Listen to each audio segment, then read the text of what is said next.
The strange encounter title, Four Hungry Shadows at the Door. It was a cold, quiet evening. The wind whispered through the trees, and the small house at the edge of the town seemed almost forgotten. Inside, Mark sat alone at his kitchen table, a plate of warm food in front of him. He had spent the whole day working, and now finally he could enjoy a simple meal in peace. As he lifted his fork, he heard a soft knock at the door. It was unusual. At this hour, no one came to visit. Mark frowned. The knock came again, gentle but persistent. Hesitating, he stood and walked slowly toward the door. When he opened it, his eyes widened. There were 4 children standing on his porch. They looked small, no older than 10, and they wore ragged clothes that looked like they had been worn for many years. Their faces were pale and their hair was messy. But what caught Mark's attention most were their eyes. They were a bright, glowing blue, almost like tiny lanterns in the dim evening light. "Can we have your leftovers?" The smallest one asked, her voice soft and polite. Mark blinked. He looked at their little hands and saw that they were trembling, not from cold but from hunger. His heart softened instantly. He had always been alone, but something about these children made him feel protective. He stepped aside and said, "Come and sit, you can share my food." The children moved inside carefully, almost as if they were afraid of touching anything. They did not speak much, only whispered to each other in a language that sounded strange, but somehow he could understand a few words. It was like music, soft and strange, and it made the hairs on his neck stand up. As they ate, Mark studied their blue eyes more closely. They seemed to glow in the dim light of the kitchen. There was something intelligent there, something old and deep, as if they had seen things far beyond the little town where he lived. He could not help but feel a shiver of fear mixed with curiosity. "Where are you from?" Mark asked quietly, trying not to scare them. The children looked at each other, then back at him. None of them answered. The smallest girl pointed to the sky and then to herself and whispered a word that sounded almost like a song. Mark's mind raced. Could these be aliens? No, that was impossible. Yet the glowing blue eyes, the strange way they moved, the way they understood him without speaking, it was all too unusual to ignore. The wind howled outside, rattling the windows. Mark suddenly realized that he was completely alone with 4 mysterious children who had appeared out of nowhere. He should feel scared, but instead he felt something he had not felt in years. A spark of life, a purpose. One of the boys looked up at him and smiled. It was not a normal smile, it was too perfect, almost otherworldly. Mark could not tell if it was friendly or if it was hiding something.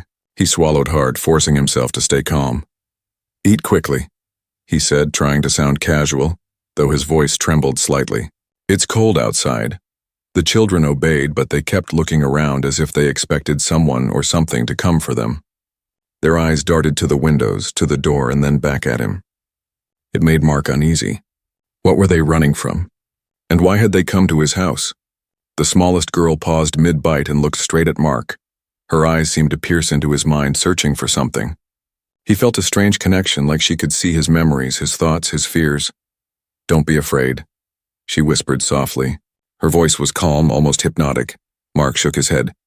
He was afraid, but at the same time he felt an urge to protect them.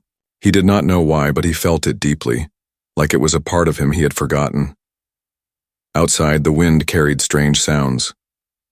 It was not just the trees. It was something heavier, something moving, something waiting. The children did not seem scared, only cautious, as if they had faced this before. Mark's stomach twisted with worry. He had no idea what he had led into his home or what would happen next. But he knew one thing: he could not turn them away. Not now. Not when they needed help. As he watched them eat, he felt a strange mix of fear, wonder, and curiosity. Those blue eyes were not just eyes, they were windows to another world, another story. And somehow, he knew that meeting these 4 children would change his life forever. The evening stretched on, quiet but full of tension. Outside, the shadows of the trees danced in the moonlight. Inside, Mark's heart beat faster with every glance at the glowing blue eyes. Something extraordinary had entered his life tonight, and he did not know if he was ready for it. And for the first time in years, he felt alive. The offer title, A Choice That Feels Wrong. The night had grown darker and the small kitchen smelled of warm bread and stew. Mark watched as the 4 children ate slowly, their glowing blue eyes shifting nervously around the room. They moved with quiet grace, almost like they did not belong in a human home. He had never seen children act like this, polite, careful, yet strangely knowing, as if they understood far more than they should. Mark felt a tug in his chest. He had been alone for years, living a simple life with nothing but his routines and quiet solitude. Yet something about these children made him feel alive again. Their hunger was not just for food. It was for something deeper, something he could not name. He hesitated, then finally spoke. "You can have more," he said softly, lifting another bowl from the counter. I don't usually have visitors, but tonight you can stay. Eat as much as you need." The children paused. For a moment, the youngest girl tilted her head, studying him. Then she nodded, barely perceptibly, and continued eating. Mark noticed how precise they were. No crumb fell, no spill, no noise. Every movement was careful, deliberate, almost perfect. As he watched, Mark began to notice other details.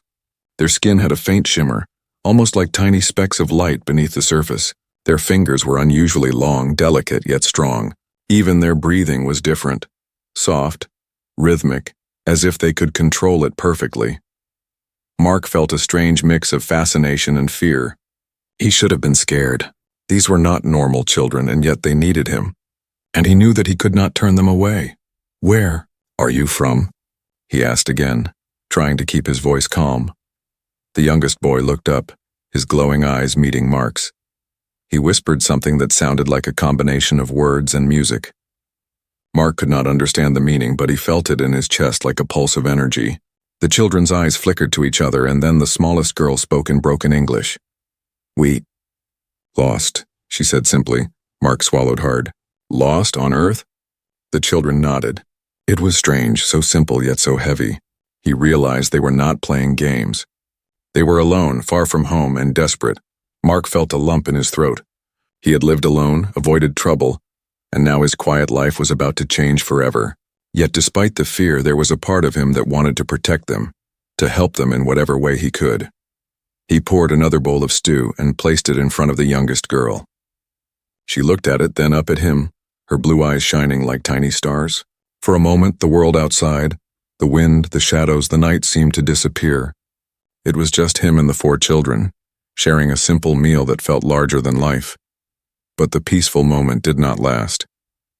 Outside, a faint rustling came from the trees. Mark froze. The children's eyes flicked to the windows. The youngest boy's fingers tightened around his plate. Something was there, something moving in the dark. Mark's heart began to race. "Who's there?" he whispered. The children did not answer. Instead, they looked at him, almost pleading. Mark realized that whatever was outside, it was after them. And now, by letting them in, he had become part of their danger. He stood up, trying to hide his fear. "Stay here," he said, though his voice shook. "I'll check." Before he could move, the smallest girl reached out, placing her tiny hand on his arm. Her touch was cold, but it sent a shock of warmth through him. She looked up with those glowing blue eyes and whispered, "No?" "Wait." Mark stopped. He nodded slowly. Somehow he understood. They needed him. Not just to feed them, but to help them, to protect them from whatever was hunting them. He returned to the table and sat down, his mind racing. He had a choice: turn them away and protect his own life, or help them and face unknown danger. His instincts, his heart told him what to do. He had to help. The children continued eating quietly, but their eyes never left him. Each glance felt loaded with meaning, as if they were silently asking, "Can we trust you? Will you help us?" Mark reached out, placing a hand on the smallest girl's shoulder.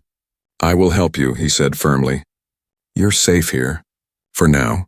The children paused, then slowly relaxed. Their glowing blue eyes softened. For a brief moment, the tension lifted, replaced by fragile trust. But the rustling outside continued. The shadows in the trees moved closer. The danger was still there, waiting. Mark realized that his simple choice, sharing his food, offering shelter, had already changed everything. His quiet life was over. Something extraordinary had entered his world, and he could not turn back. And as he watched the children eat in silence, their glowing eyes reflecting the dim light of the kitchen, he felt a strange hope. Maybe, just maybe, helping them would lead to something far greater than he could imagine. But for now, all he could do was wait and hope that he had made the right choice. The night outside grew darker. the wind stronger and the shadows deeper. Inside, Mark's house held 4 mysterious children, and a story that was only just beginning. The storm outside had settled into a quiet drizzle, but the shadows in the corners of Mark's small house seemed to grow longer. The 4 children had finished their meal, yet none of them left the table. Instead, they sat in silence, their glowing blue eyes watching him with an intensity that made him uneasy. Mark cleaned the plates slowly, pretending to be calm. But every so often, his gaze returned to their faces. There was something unusual. Their movements were perfect, almost rehearsed as if they had practiced the smallest gestures for years. And their eyes, he could not stop staring at them. The glow seemed to pulse with each breath, each blink, as though they were alive in a way humans could not be. "Are you okay?" Mark asked, trying to break the silence. The smallest girl tilted her head and whispered a word he did not understand. Yet somehow he felt her meaning in his chest. "We are not dangerous," he nodded, though his heart raced. He wanted to believe her, but his instinct screamed caution. Something about these children was far beyond ordinary. Mark tried to make small talk, asking questions about where they were from, what they liked to eat, even simple games. The children answered with a mixture of soft whispers and gestures, their language strange but expressive. Each movement, each glance seemed to carry a message he could almost understand. As the night deepened, Mark noticed subtle signs. One of the boys moved toward the window, his eyes scanning the darkness outside. Then he turned to Mark and touched his hand lightly. It was a strange gesture, almost like a signal. "Something out there?" Mark whispered. The boy nodded slowly, but there was no fear in his eyes, only caution and awareness. Mark realized that these children had senses far sharper than any humans. They noticed everything, the tiniest sound, the faintest shadow, the subtle changes in the air. Mark's unease grew. He had opened his home to strangers, and now he began to see that they were not ordinary children at all. They were intelligent, careful, and aware in ways he could not understand. And yet they had chosen him. Somehow they trusted him enough to enter his house. The youngest girl suddenly stood and walked to the center of the kitchen. She raised her hand slightly, and Mark felt a strange vibration in the air. The glow in her eyes brightened, as if responding to some invisible energy. He felt a shiver run down his spine. Then, without warning, all 4 children stood together. Their eyes glowed brighter, almost blinding in the dim light. Mark could see subtle shapes in their gaze, patterns, symbols, something that felt like a language made of light rather than words. What are you doing?" he asked, stepping back. The smallest boy spoke, his voice barely audible, but it carried a strange weight. We learn," Mark's mind raced. Learn from him? From the house? From Earth? It was impossible, yet he could feel it happening. Their attention was focused, precise, and far beyond anything a human child could do. Suddenly, a sound from outside broke his thoughts. A soft scratching, followed by a low, rolling thrum. The children froze, their heads turning in unison toward the window. Their eyes flickered like lightning, bright and alert. "Who is there?" Mark whispered, more to himself than to them. The children did not answer with words. Instead, the smallest girl placed her hand gently on the window pane, her eyes narrowing. She spoke in her strange language again, but this time Mark felt the meaning more clearly. Danger. Coming closer. We must be ready. Mark realized that whatever had been following them was near. The night was no longer safe, and his decision to help these children had brought him into something he could not yet comprehend. His chest tightened with fear, but also with a strange excitement. He had always lived a quiet, predictable life. Now he was part of something extraordinary. The children turned toward him, their glowing eyes meeting his. For a moment he felt a silent connection with them, as if they were trying to communicate more than words could express. Their intelligence, their awareness, their otherworldly presence, it was overwhelming. Mark understood one thing clearly. These children were not just lost. They were something more, something beyond human understanding, and he was the first human they had trusted enough to let into their secret. The storm outside had faded, but the tension inside the house was thick. Mark felt as if time had slowed, each second stretching longer than it should. He could hear the faintest movements outside, the brush of leaves, the whisper of wind, the soft thump of footsteps that did not belong to any normal creature. The smallest girl approached him and whispered softly, almost like a song. We need help. Mark's heart pounded. He knew he had to make a choice, one that would bind him to these mysterious children forever. His quiet life was gone, replaced by a night filled with wonder, fear, and the unknown. And as he looked into their glowing blue eyes, he realized that whatever came next, he could not turn back. The children's eyes shimmered, alive with intelligence and unspoken words. They were not just visitors. They were signs of something greater, something beyond the world he had always known. Mark took a deep breath, readying himself for what was coming. He did not know the dangers, the secrets, or the challenges, but he knew one thing: helping them was no longer a choice. It was destiny. The night stretched on, shadows moving across the walls, the glowing eyes of the children shining like beacons. And in that quiet house, a story far larger than Mark's life was beginning to unfold. Mark sat at the edge of the kitchen table, his mind spinning. The glowing blue eyes of the 4 children reflected the dim light of the single bulb above, and for the first time, he felt the full weight of the situation. Something about them was not right, not ordinary, and now he understood that they were hiding something enormous. The smallest girl, who had been quiet most of the night, slowly stood. She looked directly at Mark, her eyes brighter than ever, glowing with a strange intensity. Not from here," she whispered, her broken English barely carrying across the room. Mark froze. "Not from Earth?" he asked, his voice barely audible. The girl nodded, and the other 3 children stepped forward, their glowing eyes now fixed on him. They looked human enough, but their movements, their gestures, the way they held themselves, it all seemed to hint at a world far beyond his understanding. One of the boys, slightly taller than the others, took a deep breath and said, "We need help. Our home. Lost. Danger.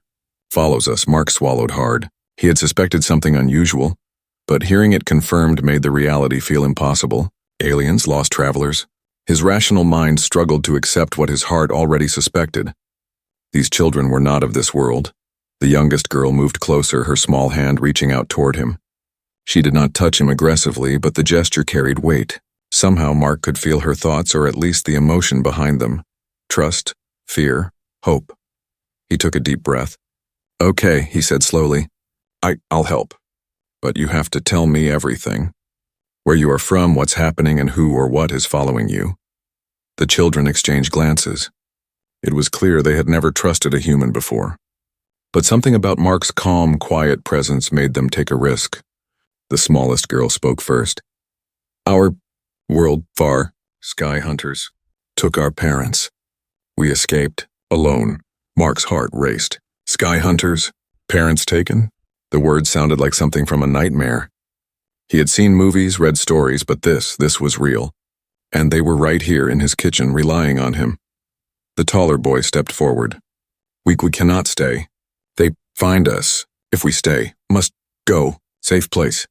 Mark looked at them, overwhelmed. He had spent his life avoiding danger, living a quiet, predictable existence. Now he was part of a story larger than himself, one that spanned worlds and dangers beyond his imagination. He took another deep breath. "I'll help you," he said firmly. "We will find a safe place. But first I need to understand everything. Can you show me? Can you explain?" The children hesitated. Then, slowly, the smallest girl moved toward the center of the room. She raised her hands slightly, and Mark noticed a faint shimmer in the air, like light bending in a way that defied physics. Suddenly, he could see images, like shadows in his mind, flashes of a world filled with strange landscapes, towers that touched the sky, and creatures that moved faster than anything he had ever imagined. And then darker images, figures chasing the children, flying machines with glowing eyes, and screams that echoed in the air. Mark gasped. He stumbled back slightly, but the children held him steady. They were small, but their presence carried an authority he could not ignore. They were not just telling him, they were showing him. They were sharing their memories, their fears, their lives. The smallest girl's voice broke the silence. "You help us." "Must leave soon. Danger close," Mark nodded, heart pounding. He realized that the world outside his door, the quiet streets, the ordinary town, was no longer safe for them.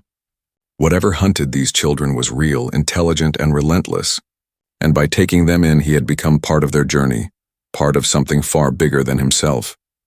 He looked at their faces again. Their eyes glowing like tiny stars reflected trust and fear, hope and desperation. He knew that he could not turn them away. Not now. Not ever. Mark understood one thing clearly. These were visitors from a faraway world, and they had chosen him as their ally. They were lost, hunted and vulnerable, yet full of wisdom and intelligence that humans could scarcely comprehend. Outside, the wind rustled through the trees. The night seemed darker, heavier, as if the world itself had shifted. Mark could feel it. Something was coming, something dangerous, and he had only just begun to understand the magnitude of the situation. He took a deep breath, steadying himself. "We'll leave," he said firmly. "I'll help you find safety. But we have to be careful. They could be anywhere, watching, waiting." The children's eyes flickered with relief and gratitude. The tension in the room eased slightly, but the fear remained. They had survived this long, and now, with Mark's help, they had a chance to continue. And as he looked into their glowing blue eyes, Mark realized something profound. This night, this encounter had changed him forever. He was no longer just a man in a quiet house. He was part of a story that spanned worlds, a protector of children from another planet, and a witness to something extraordinary. The storm outside had passed, but the real storm, the journey ahead, the dangers lurking in the shadows, the unknown challenges, was only beginning. Mark felt a strange mixture of fear and determination. He did not know what lay ahead, but he knew one thing: he would protect these children. No matter the cost. The night stretched on, and the small kitchen, once quiet and ordinary, now held the first moments of an adventure far larger than anything Mark had ever imagined. The secret of the children had been revealed, and with it, the door to a faraway world had opened. The quiet of the night had shifted into something heavier. The rain had stopped, but the air felt thick, charged with an invisible tension. Mark glanced out the window and saw the empty street, the dark silhouettes of trees swaying in the wind. Everything looked normal, but he knew better. The 4 children sat quietly around the kitchen table, their glowing blue eyes scanning the shadows beyond the walls. Their small hands moved in subtle gestures as if communicating in a language only they could understand. Mark could feel it now. Something was following them. Something patient. Something waiting. He tried to steady his breathing. "Do you know what it is?" he asked quietly, not wanting to alarm them. The tallest boy shook his head, but his eyes narrowed. They flickered like twin lights searching the darkness outside. The smallest girl whispered something in her strange musical language. Mark couldn't understand the words, but he felt the meaning. It watches. Always. Mark's stomach tightened. He had thought the danger was far away, abstract. Now he understood that it was near. Maybe even closer than the trees outside. Something was stalking them. Something that did not belong to this world. The youngest boy crept toward the window and pressed his hands against the glass. His eyes followed the shadows outside with unnerving precision. Mark noticed that the movements of the shadows seemed almost deliberate, as if the night itself had life and intent. "Mark," the smallest girl said softly, touching his arm. Her fingers were cold, but her eyes were steady. "Hide, quickly!" Mark's heart pounded. "Hide? Where?" The children exchanged quick glances. Then, as if on silent command, they moved toward the basement door. Mark realized the plan before they even said a word. The basement, dark, narrow, cramped, was their safest place for now. He hesitated for a moment. His home, his quiet refuge, was about to become a hiding place from something unimaginable. He followed them down the stairs, his flashlight trembling in his hand. The basement smelled of damp wood and dust, but it was enough. They huddled together in the shadows, their glowing eyes lighting up the corners of the room. Mark could feel the tension building, thick like smoke. Outside, the sound began, first faint, like footsteps brushing against leaves, then heavier, deliberate, as if something large was moving through the night with intent. The children stiffened. Mark realized that the threat could sense them, could feel their presence even in the darkness. "What? What do we do?" Mark whispered. The smallest girl's eyes met his.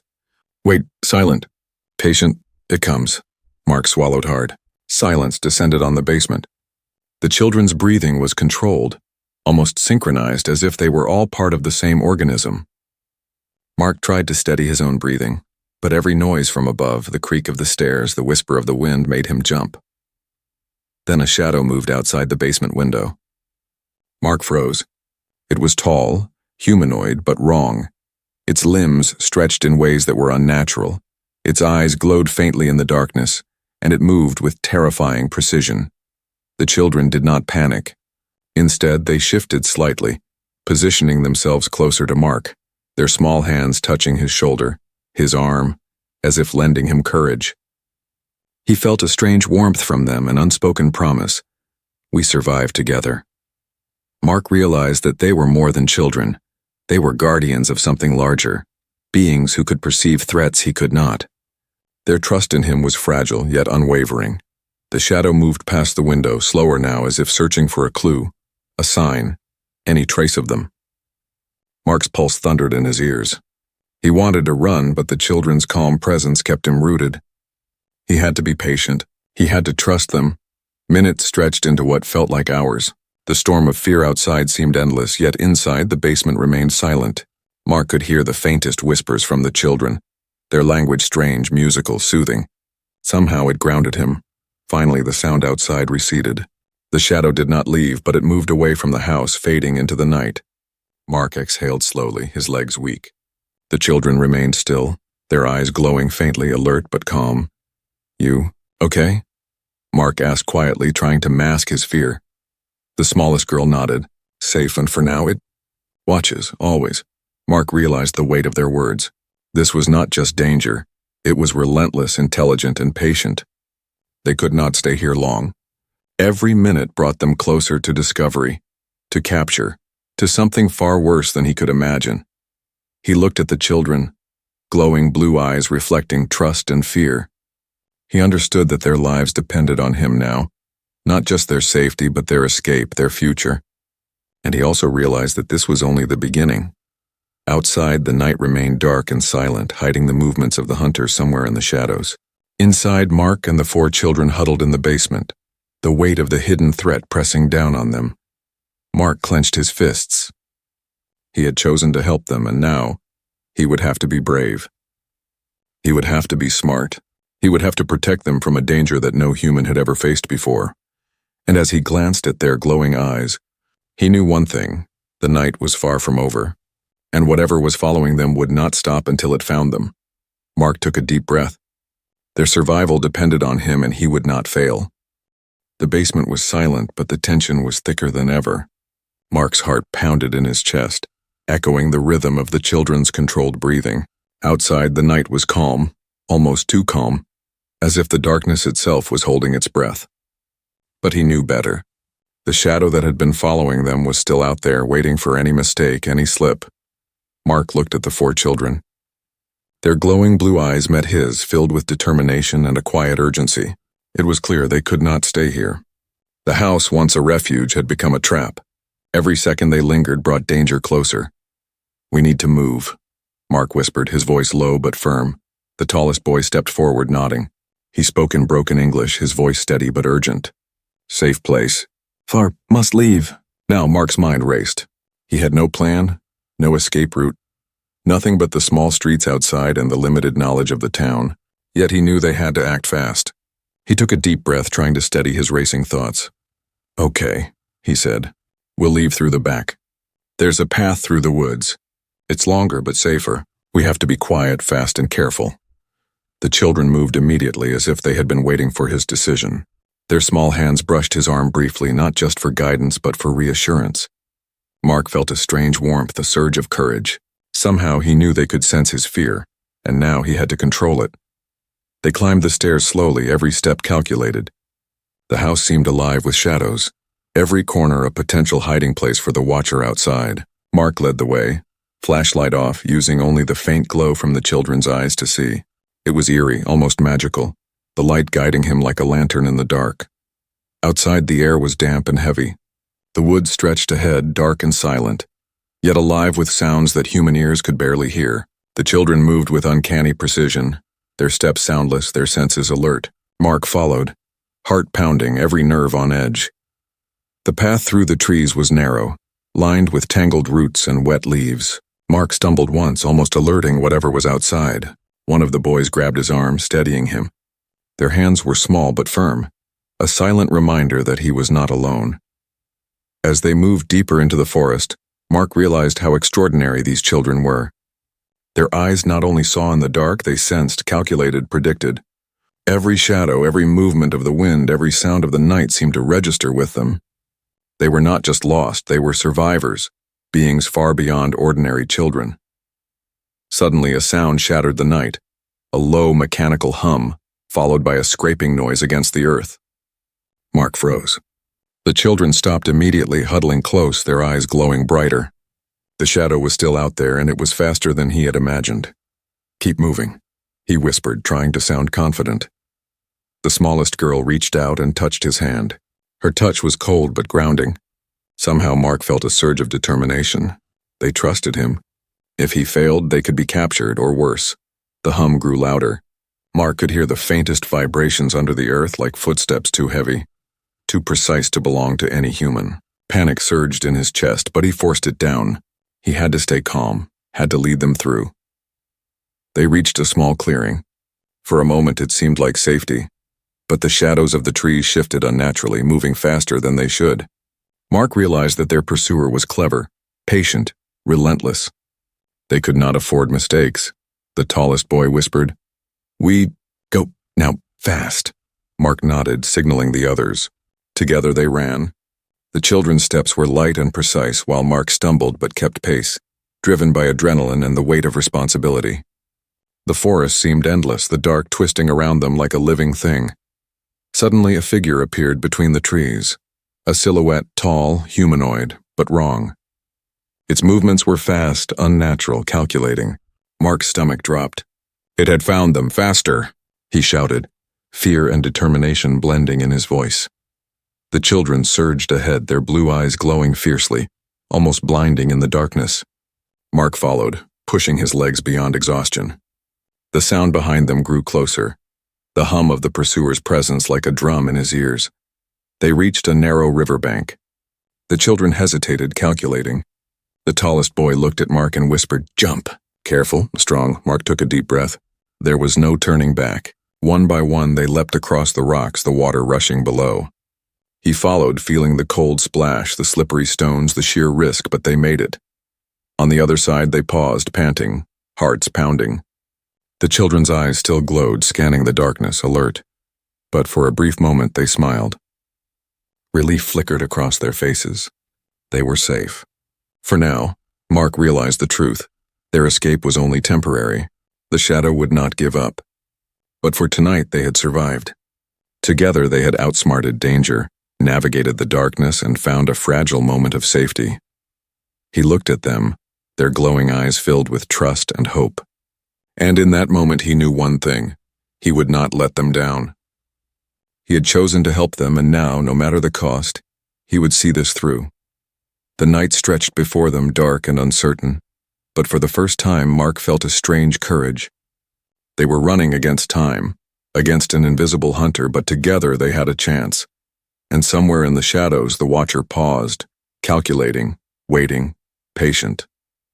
But Mark and the children were moving now, alive and unstoppable in their determination to survive.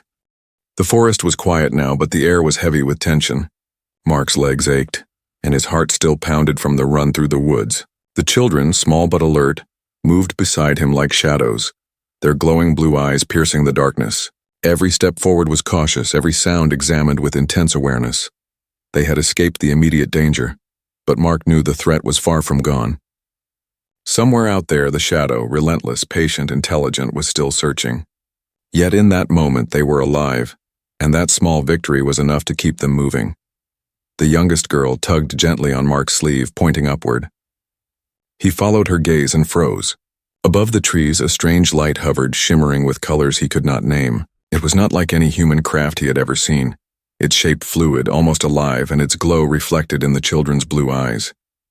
"It's them," Mark whispered. The tallest boy nodded. "Come, fast." Must leave. Before found. Mark felt a mixture of awe and fear. The children were leading him to something extraordinary, a way out of the forest, a way to safety. Yet the unknown hovered in the sky above, promising wonder and danger in equal measure. They approached a small clearing, and the light descended, revealing a craft unlike anything Mark could imagine. It was sleek, shimmering, and impossibly quiet. The children's excitement was subtle, but he could sense it. Their glowing eyes reflected trust, hope, and something deeper, the relief of finally returning home, or at least to a place of safety. The smallest girl looked at him, her voice barely audible. "We must go. You stay?" Mark's chest tightened. Stay? He had grown attached to them in ways he could not explain. These children, strangers from a faraway world, had become more than guests in his life. They had become part of his heart. Yet he understood.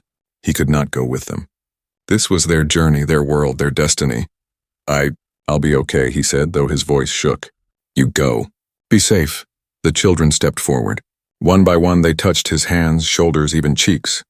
Their touch was cold but comforting, leaving a trace of warmth behind as if imprinting their trust, their gratitude, and a silent promise. You helped us survive. We will remember, Mark swallowed hard. Thank you for trusting me. The craft began to rise, its glow intensifying. The children turned back for one last glance, their blue eyes shining brighter than ever. Mark felt a pang in his chest, a mixture of sadness and awe. They had been strangers moments ago, yet they were leaving a mark on his soul that would never fade. Suddenly, the shadow from the forest stirred again, a reminder that danger was relentless. But the children did not panic. They climbed into the craft effortlessly, their movements graceful, precise. The craft lifted smoothly into the sky, and for a brief moment the shadow below seemed to hesitate, unable to follow. Mark watched, breathless, as the craft ascended higher and higher. The children's glowing eyes were visible even from the ground, flickering like stars disappearing into the night. The wind carried a soft hum, a sound that was almost a song fading into silence as the craft vanished into the heavens. He stood alone in the clearing, the forest around him returning to its quiet normalcy. Yet nothing felt normal. His house, his life, even the town seemed smaller, diminished by the enormity of what he had witnessed. 4 lost children from another world had trusted him, and together they had survived something unimaginable. Mark's hands trembled, and he lowered them slowly. The ache in his chest was both grief and gratitude, a reminder of how fragile life could be, and how extraordinary moments could appear when least expected. He turned back toward the forest path, now calm and empty. The shadows of the trees swayed gently, the wind carrying the faint echo of a melody, soft and alien. He realized that their story had not ended. He had just witnessed one chapter. The children were safe for now, and the universe had opened a door he could scarcely imagine. Mark finally exhaled, his breath visible in the cool night air. He had changed. His life, once quiet and predictable, now held the memory of wonder, courage, and the trust of beings far beyond Earth. For a moment, he felt the loneliness that had defined him for years. The quiet nights, the empty rooms fade into the night, replaced by a connection that transcended worlds. He whispered softly into the darkness, almost as if hoping the children could hear him. Be safe, always. And as he watched the last shimmer of light disappear into the sky, he realized the truth. Life was no longer just his own. It had become part of a larger story, a story of survival, trust, and the extraordinary ties that could form between worlds. The forest returned to its quiet rhythm. The night stretched on, calm yet alive with possibilities. Mark turned and walked slowly back toward his home, carrying with him the memory of 4 glowing blue eyes, the courage of a small but determined group, and the knowledge that the universe was far larger, stranger, and more beautiful than he had ever imagined. He smiled faintly, feeling a strange peace settle over him. The children were gone, but their presence remained, not in his home, not just in his heart, but in the quiet understanding that the world and the worlds beyond were full of wonders waiting to be discovered. And somewhere, far above, the glowing blue eyes continued their journey, fading into the sky, leaving behind a story that would never be forgotten.